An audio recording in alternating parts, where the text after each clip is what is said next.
Well, if you guys are watching this video, I recommend that you guys, if you guys haven't watched part 1, go back, watch part 1. It's going to explain more on this.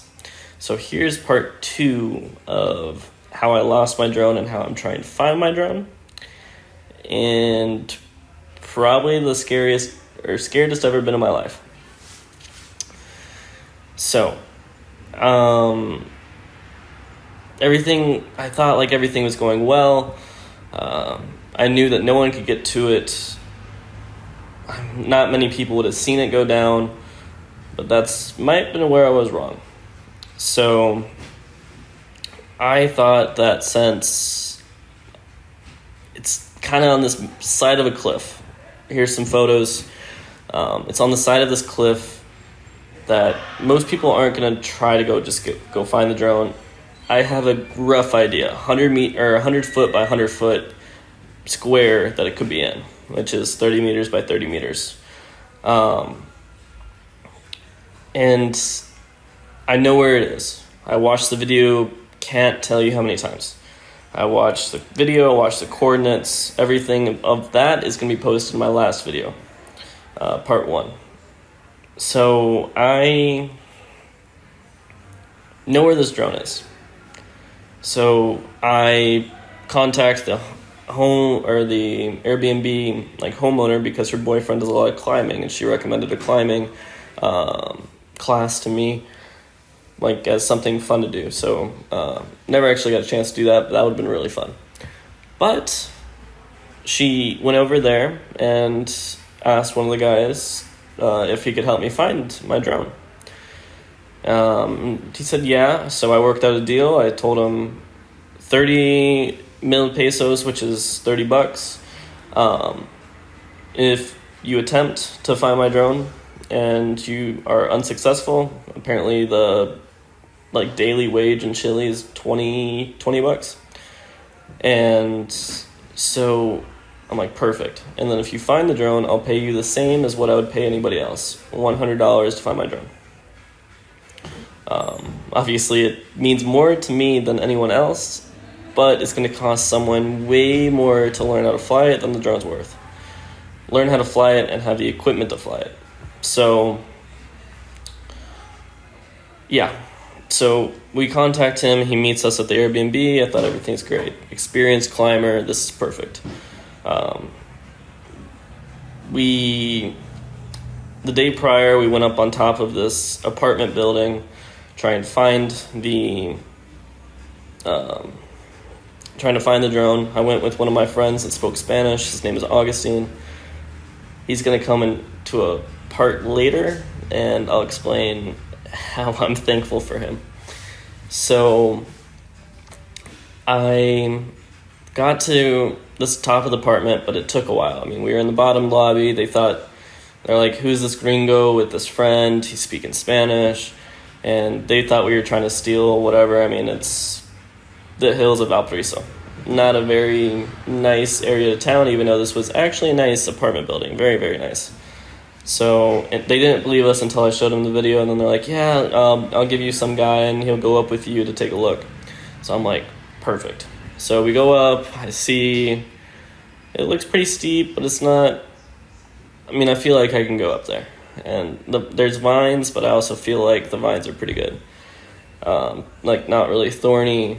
And yeah, so I knew it was highly vegetated on one side where the drone could be, and the drone could just be hidden. And on the other side, it's just rocks that look very climbable. I mean, yeah, we'll get back to that.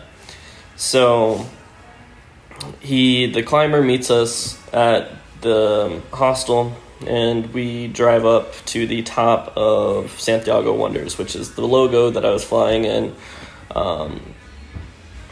doing a dive off of, and it was going to look super cool because my whole plan was coming off the Santiago Wonders logo all the way through the hills, over top of the buildings, and come out to sea. I mean, just show off Valparaiso a little bit.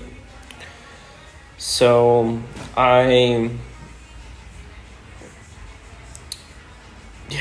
sorry, I'm at a loss of words for some of this. So we get up there, we look around, we know that you can't go off the Santiago Wonders logo, even though there's spots. So either you go up off of the other houses in the surrounding area and rappel down, or you climb up from the bottom. And from the bottom, you have to gain access by one building. And that was an apartment building that we needed to go take a look at. So we start driving down the hill. We hear a weird noise with the car. Turns out the car stopped working. So I take a look at the car for a little bit. The engine's still moving. Well, it's turning over, which means the engine's not seized. That is the hiker or climber that was going to help us go try to find it by climbing down this mountain. And his car doesn't work anymore. Yeah, it seems like really, really bad luck. It won't start. It won't do anything. The engine block is moving, so it's not seized. So it's either the fuel or the gas, or not the gas. It's either the fuel or the spark. So yeah, this is a very, very interesting day. Anyways, blah, blah, blah. You guys really don't care about that. Anyways, the car stopped working, which means we just lost our climber because he has a bigger problem. Is he thought he was going to get paid. Now he has to fix his car. So absolutely no help. So with that, we end up going to the apartment building. I mean, we're taking looks at every little nook and cranny of this place, trying to figure out how to get back there, who we have to ask, and we come across people that live in the apartment building. Not the nice apartment building, one of the small ones next door, but the nice one, you can't get access because it's a cliff. So we have to go through this one little passageway, and the only way that we get to it is if we talk to the people at the apartment building. But they have pretty tight security pretty much everywhere in Valparaiso, especially residential facilities. We see this person walk out, and we're like, okay, cool. Like, we'll ask them. And obviously I can't speak enough Spanish to get through this, so I have Augustine with me, and he's translating everything for me. I'm here with my buddy Augustine, and he's my translator for trying to find my drone. And we just saw someone that came out of this building, and we asked the person if they could let us back there, and she said she couldn't, but she knows someone that can, and we're waiting to hear back from them. But there was somebody that came by this morning that wasn't me and was not white, looking for a drone in the backyard. So they didn't let him back, but I think that we have definitely narrowed down the location of this drone, because there's more than just the owner looking for it. And that's where I knew, number one, either someone's already been back there. Number two, I know where the drone is. So either someone's already been back there and they got the drone, or they did not get the drone. And number two is I know exactly where this drone is because there's other people that I have not told looking for this. And so I'm like, please let us get back there. Like, I need to find this before more people discover this. And yeah, so she's like, yeah, just hit the 8 on the ring pad.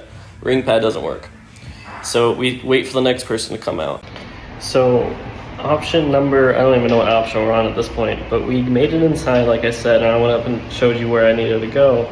But Augustine, tell me what the guy just walking down the stairs told you. Me preguntó si éramos nosotros los chicos del dron, porque ya habían venido como 2 o 3 veces a preguntar y que si habíamos podido sacarlo, que si nos dieron respuesta, y nosotros así como, no. So basically there's other people looking for the same drone, more than one. Apparently a couple people came up to him, yeah? A couple people came up to him, and that means my presumption on where the drone went down is here. But did he let anybody back? No. He didn't let anybody back, so it's still back there. So this is getting very real very quick. And he's like, oh, you guys are here for the drone. How does everybody know about this drone? It's my drone that everyone's looking for in Valparaiso. So, yeah, he's like, there was a couple people that came by this morning trying to get access. No one let him back. So I figured out no one let him back. So that's really, really good news. Because if no one let him back, that means that I have a possibility of sweet talking my way back there and trying to find this drone. So, come to find out, I keep knocking on doors in the apartment building. Finally, this one guy lets us back, and I'm like, sweet. So I know exactly how to get back there. I know everything. I've been looking at it for close to 2 days. I was looking at the video. I know where to go. So I climb up this rock wall, climb up the stairs, climb up the rock wall, hop this other rock wall. And there's 2 ways that I could go to get this. So I try the first way, I slide down. I get 1,000 little, thorns in my hand. I spent 5 minutes plucking them out. I mean, first 5 minutes I'm back there, I already have thorns in my hand. Not the most pleasant feeling in the world. So I'm like, all right, that's very steep. I'll try to go the other way, which is the way that I actually thought, because there's a tree over there, and I think the drone's either in the tree or in the surrounding vines around. So I walk on top of this rock wall, about this big, all the way around to get to the vines. And I take one step, and I see the vines, number one, are so congested, you don't know what's underneath. So, I mean, you could have animals, you could have all sorts of stuff. Snakes, rats, really stuff that you do not need when you're trying to find a drone. So I'm looking around, and the vines all have thorns on them. I'm like, so I spent 10 minutes just searching the area, scanning my eyes. I mean, my drone is bright green. And I don't see it anywhere. I'm looking in the trees, I'm looking everywhere. So I'm like, all right, really, I mean, I was going decently fast. So I think I cleared this first little ridge. There's one main valley, one small valley, and there's a ridge in between. So I'm like, all right, I'm going to go back to where I was first at, where I got all the thorns in my hand, and I'll just be careful this time, and I'll go back and try to find the drone over there. I mean, that's the only option. I can't. If I can maybe get on top of this ridge in the middle, maybe I can look around everywhere and see from a different perspective. Or maybe it's just sitting right on top of the ridge, and that would be super lucky. So I knew it was steep, but I saw it looked like good rock. So I'm like, all right, I can get up. I might be able to get down. But I know I can get up, and that's good news. I mean, I'll figure out how to get down later. So I go up the sand's like this. So I mean, I start trying to run up, but now I have to step on the vines because the sand's giving up from underneath me. And that kind of happens the entire rest of the story. And that's where it gets really, really scary. So I start climbing up the sand. I try, and I finally make it to the top. I'm grabbing onto trees and vines and trying to get all the way up there, and I finally get to the top of where the sand stops and the rock begins. So I'm like, perfect, I made it to the rock. So I'm going to start climbing. So I pick this corner where I can kind of have a lot of footing, and it looks like the best option at the time. So I go up. I'm probably about 10 feet, which is just over 3 meters, and I realize I can't go up much further, and not like where the sand ends and the mountain begins is pretty steep still. So I'm like, all right, I can't fall down because I'll fall all the way down to the rock. So I'm like, I see another way up, so I'll go over there, I'll go down, I'll go check out the other way.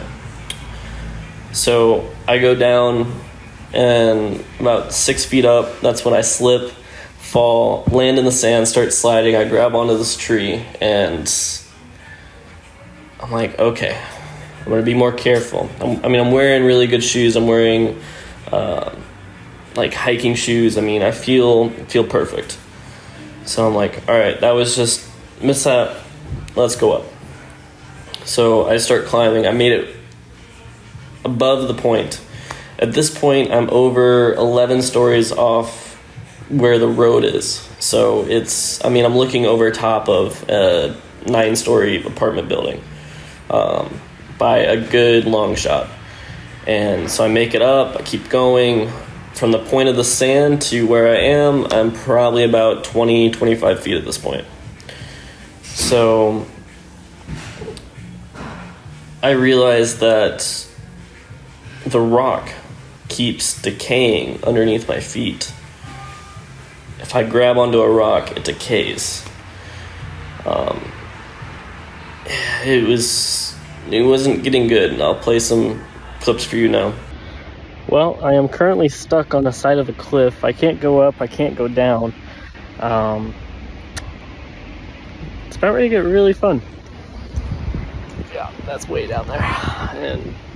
And my drone might be up there, I'm not really sure, but that's pretty high up. At this point, I gotta go up rather than go down because I can't go down. That's not an option.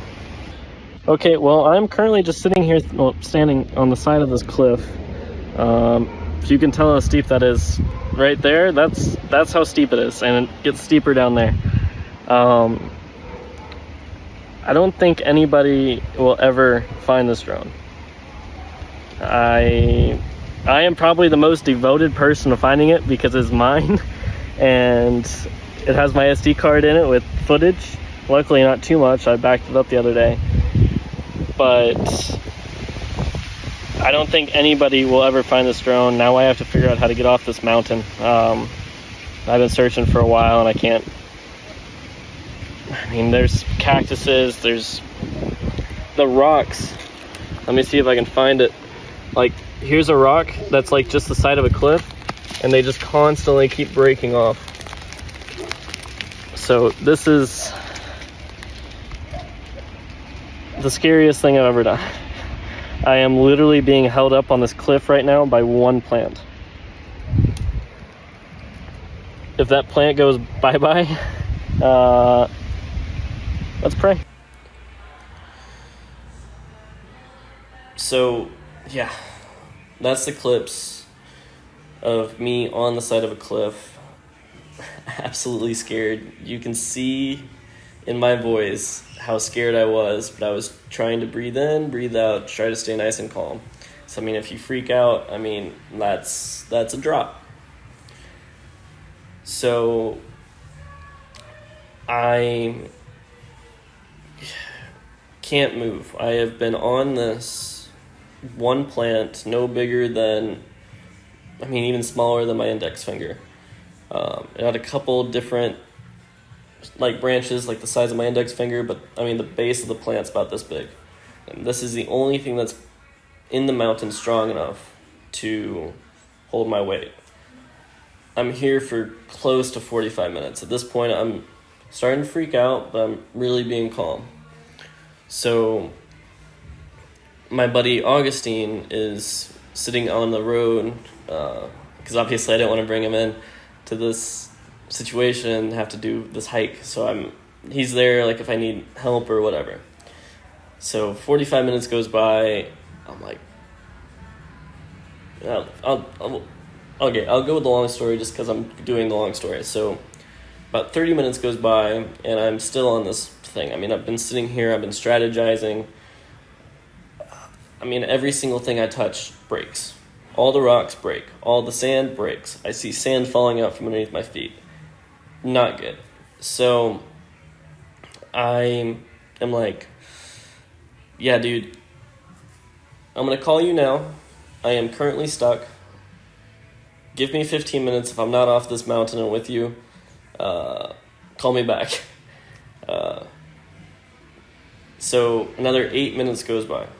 And I am not looking too good. I mean, I see the sand still come out from underneath my feet.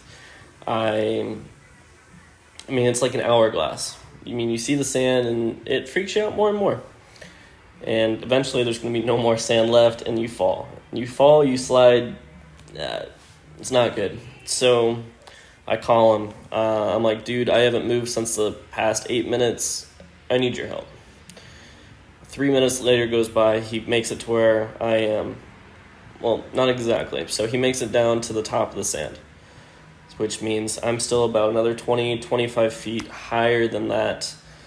And that's a pretty hefty drop. I mean, if it was solid, I could have jumped and landed in sand and been totally fine. But it wasn't. It was steep still. So if I fell, I tripped, tumbled, rocks, no bueno. So there's only one option. This option took me 40 minutes to process in my head, and I'll show you that option now. Dude, my legs don't want to.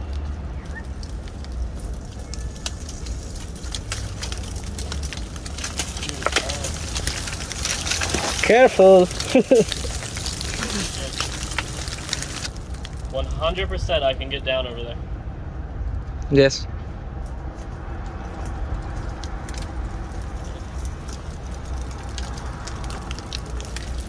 Motherfucker. My god, dude. I am fucking scared. That's a fucking drop still.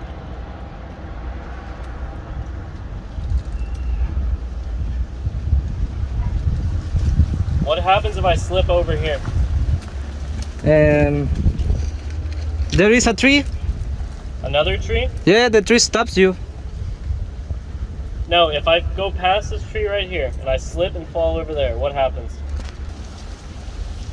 Oh, god damn it, dude.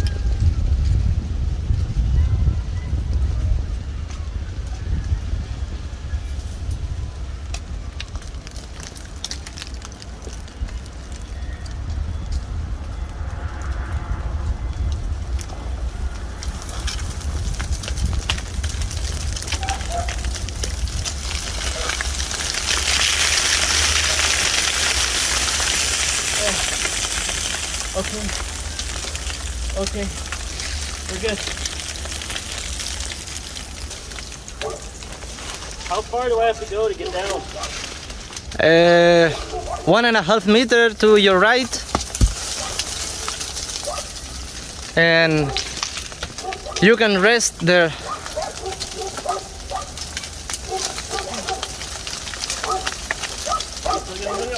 Yes.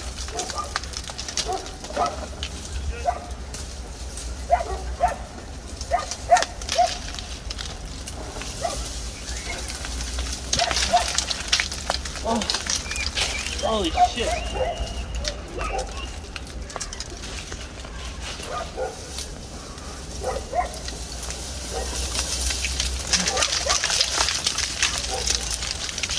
Okay, that's not so bad. No.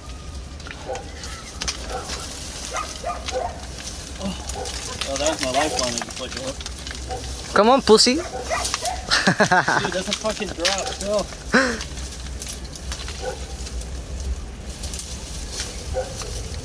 Holy shit. Uh-oh. Dude, imagine. Hey, to here. Yeah. In this direction.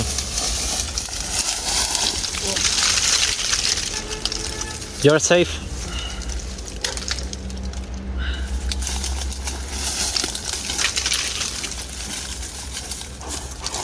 Uh-oh. Oh. To the camera? Yeah, to the camera. So, I just showed you guys the tree. That was my only option. I had to jump, and now I'm with Mr. Augustine, the guy that helped save me. And I'd already told them about how I called you, how I was on the mountain, but kind of just give your side of the story, preferably in English, but I can translate. Yes.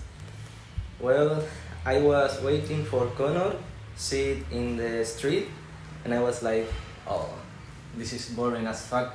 And my ass hurts. Then I go to the stairs that was near by the place, and I text Connor. Connor text back saying that if I'm not there in like 10 or 15 minutes, call me, and call me again. um, then he said something that I don't understand by the sound of the streets. There was a lot of cars, and between all the words, I hear like I'm stuck, and I was, okay. I hear, okay, oh, okay, you're stuck. Yes, I'm stuck, and I was like, oh shit. And but my first thought was like, how I can get in that tiny hole that Connor opens, and was, fuck, I have to try. And it was something easy. I thought that would be harder, but when I was Sorry about that cut. There was a fire truck going by. Anyways, resume. well, when I was getting upstairs, Connor said, "Don't cut the call," because we were in video call, and he said me how to get up there. To get up there. Yeah. And I was like, Connor, how you did? How did you did that? And Connor said like, I don't know. And the place was so unstable. Yeah. And the rocks just shattered, and I was like, oh, I need to clean, and I grab a rock, and the rock just and falls, and was like, oh shit.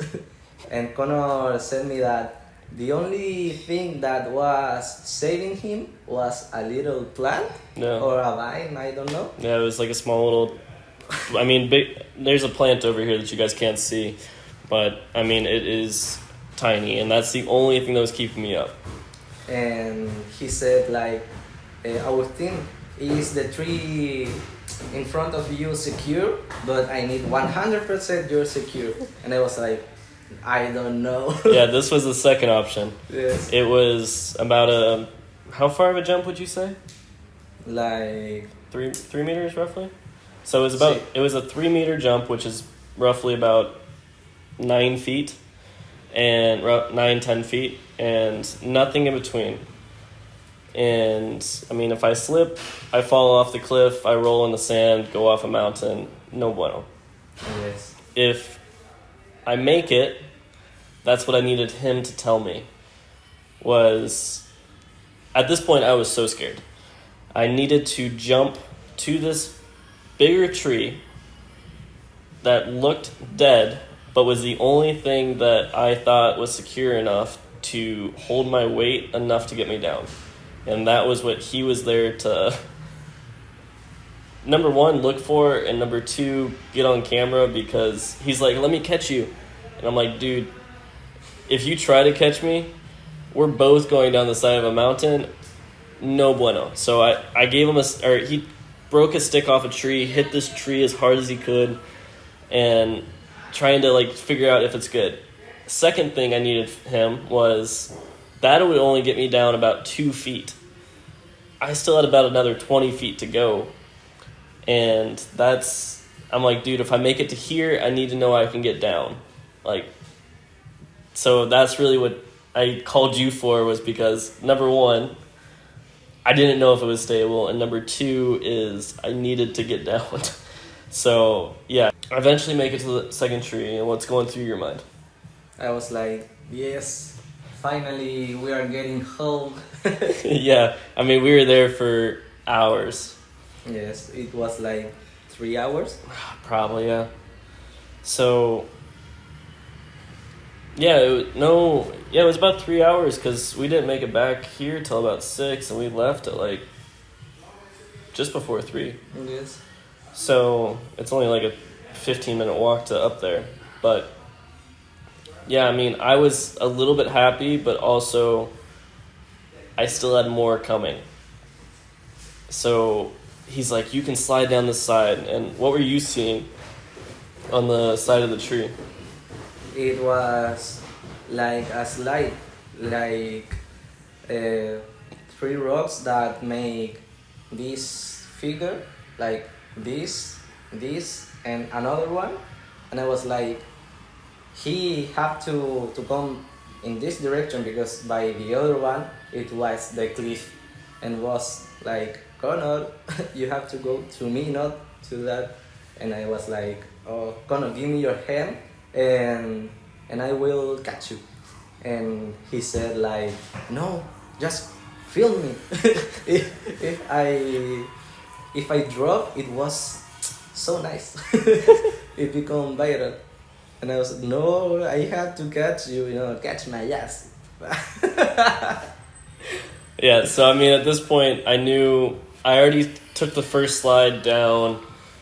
I was hanging onto this tree, and I finally got down to the second cliff. And at this point, it's about a 6-foot drop, but I still have the sand. But I see if I jump in this one spot, and it's a much bigger spot than I just jumped prior, there's this tree that catches me. So I'm like, dude. Anyways, so number one, if you can't catch me, we're both going down. And number two, at this point, I felt pretty confident I could make this. So I'm like, dude, just film it, like, we're perfect. So I make the jump, I take a little tumble, I get stopped on this tree, and then we're both like, all right, I am now back in, I wouldn't say the green yet, but we're definitely in the yellow. So we're not in the red anymore, we're in the yellow, and we're inching our way closer to being in the green. So I'm like, dude, nobody is finding this drone. And he doesn't really know what I mean, because this was like the second way. The first way he never saw, which was the vines. But I told you how bad they were, and they were gnarly. Well, my buddy just rescued me off the side of a cliff. We're not home yet, but we are way better off than we were. Absolutely no drone to be found. No one's ever getting to it except if they're like some extreme pro climber. The mountain literally decays under your feet. Yeah, let's go home. So it's going to take some really, really experienced people to find that. I mean, I don't know who would want to try to find it, and I don't know why they would try to find it. But in the last video, I dropped the coordinates, so go check it out in the last video. So we make it our way back down the two cliffs, or the two like rock walls. We go through the stairs, we go through the little passageway, and we notice I'm like scraped to crap, and my back of my leg is bleeding. I'll drop a photo of that. And we're like, all right, that was gnarly. Let's get out of here. Yes. So we go to the next grocery store a little bit further down the street. We get some water. You got a Monster because you were tired. And thank you for the water, by the way. You did not have to buy me my water. No. And yeah, so we make it back to the house, and we have thorns all over us. He has thorns all over him. I can't move because I got the thorns in my hands, my butt, my leg. It took me forever to get them out. So, yeah.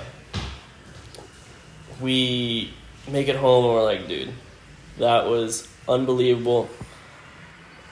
Never going back. The drone's gone. I am not even mad at this point because I'm like, I've tried everything. Can't get the drone back. Don't know what happened to the drone. If you guys find it, let me know. So yeah, I just want to say thank you, dude. You guys are awesome. Mi amigo. So yeah, so that is the end of this video, unless, well, we're going to get to the bloopers like you just said. And yeah, it was absolutely gnarly. Not mad at the drone at all. I've tried everything. It's not going to happen. So yeah, As of now, it is ciao, dude.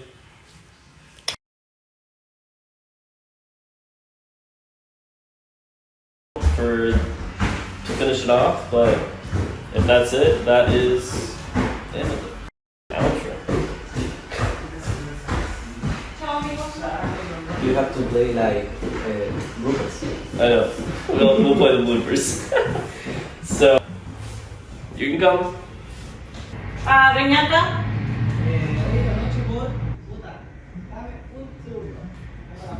But when I was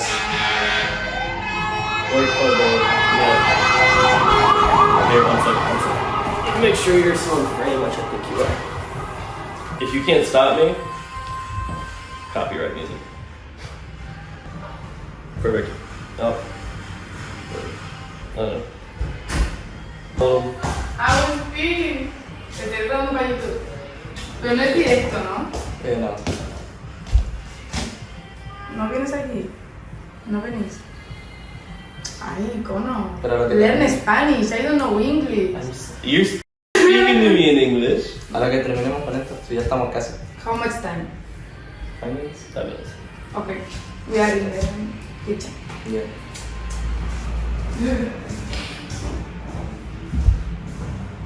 Okay. Sorry about that.